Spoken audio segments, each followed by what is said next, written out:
I'm an oil nerd, by the way, full disclosure. So am I. So it's going to get way geeky. I'll just give you guys your time alone. All right, no, stay. You can ask the, the interesting question. Okay. All right, so you're 100% conventional oil, which basically means no shale. Are you stopping production right now? No, absolutely not. In conventional space, if you've been there for many years, you're in a place where your operating budgets meet the current pricing in the market. You certainly don't want it to go below 40.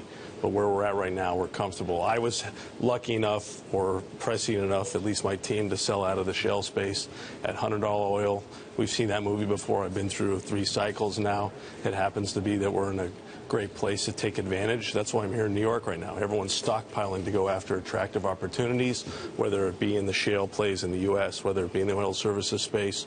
But what's happening right now with oil prices is really the combination of a war premium that's taking shape because of what's happening between Iran and Saudi. It's Sunni versus Shiite. Push that together with what the U.S. within OPEC, Saudi Arabia keeping oil pumping, which means that really hurts Iran's profit margins because they need a really high oil price to make money. And combine that with how the U.S. is treating the Iran relationship. It's making Israel uneasy. They're kicking the can down the road to say maybe they'll be at the table to create a nuclear disarmament strategy. That makes Saudi nervous. That arms Saudi. That creates a war premium concept that raises prices. Couple that with what I believe was the détente of January 28th, when the President of the United States went to Saudi to the King's funeral. That was the lowest price of oil we've seen in 10 years. Since that date, if you track oil, oil's up significantly, even though it's having a tough day today. With the inventory numbers, we saw the bottom. And that's because the world is now comfortable that there must have been some communication between the President of the United States and the Saudis. There's your headline. We saw the bottom. So you think we put in the bottom here? I think we are very comfortable that the bottom is in the 40s.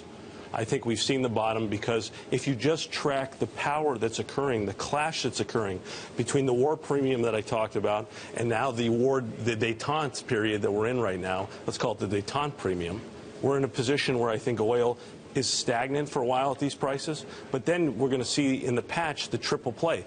Check. We've seen prices in the oil services space down 30%. Check. We've seen rig counts go from 1,900 to 1,400. You know what the last piece of that is? Yeah, go ahead. The last piece of that is shut-ins. That hasn't happened yet. But the rig count hasn't actually done anything. Yes, we saw a huge decline in rigs last week. Only 9% of that was in shale. We're not seeing a decline in production in the Permian, the Bakken, and Eagle Ford. We're not seeing a production decline at all. And it seems like from those that I speak with, if you already drilled the $10 million well, you're not going to stop producing. You're going to keep making money even if oil is at 30. Absolutely agree. We're still producing 93 million barrels a day globally. There's still a need for that. Just because there's a little inventory built up in the U.S., it'll take time, maybe 6, 12 months, for the real prices of oil. Remember, it's on a 5-year strip looking forward. So people aren't thinking about today as necessarily being the ultimate price as to why they're producing or not. But when you see oil production 5 years from now, you're going to see budgets being cut. You're going to see shut-ins on certain assets. Conventional drilling, you're making money right now if you've been there before.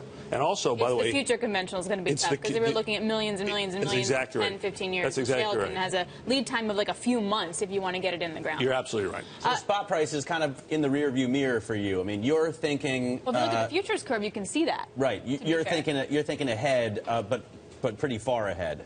You have to think on a 3-year horizon. Yeah. Okay, you're planning your budgets now. I do this with my team every year. We're thinking 24 to 36 months out. You want to be reactive to a market that's dramatic, but you also don't want to be so reactive that when you have a little blip, you change your course completely. Can your margins sustain your cash flow during that time? You're very comfortable if you're in the conventional space right now. If you drilled horizontals last year or the year before, you're going to have a big problem with today's spot. You're comfortable if you're conventional and you've been there for a long time. And you've been there for a while. Yeah, okay. But you said that you're looking to start building up some resources. So what are you buying? So right now, we're as active as ever in looking at distressed oil services and oil production companies in these 4 or 5 regions. Very active in southern New Mexico. Very active in Wyoming, very active in eastern Kentucky, which is really the next leg of exciting activity. You know, when I was a shale pioneer in Colorado, because I'd been there for so long, almost 20 years, and was one of the first independents in the Niobrara, it was an incredible opportunity to see how the shale play played out. I happened to sell at the top of the market, so it worked out that I wasn't in production for too long. But if you try to meet the production timeline with cash that doesn't match 10 years, you have a problem. A lot of the money that came into the market was private equity. Private equity horizons are 3 to 5 years. You really can't match the oil business with 3 to 5 year horizons. So we're in a great place now to even go into the conventionals and the unconventional. So I'm very excited about horizontal right now that I can pick up at pennies on the dollar from what they paid, because the banks that take that back don't know how to operate the assets. So they're coming to groups like ours that know how to operate, discover, operate, finance. And you have the money to sustain lower oil prices. Absolutely. Because you can make the argument that, look, the reason why they can't make any money is because oil prices are so low and their break-evens are so high. But you're saying you have the cash flow to sustain that. Well, if you think about where they're drilling the average horizontal well at $12 million and I'm picking it up at $5 million. And they're selling to you? The banks have to. Or Great. And by the way, it's a hell of a lot operators easier than getting some farmer who thinks his land is worth a hell of a lot more than it is to give you a lease, right?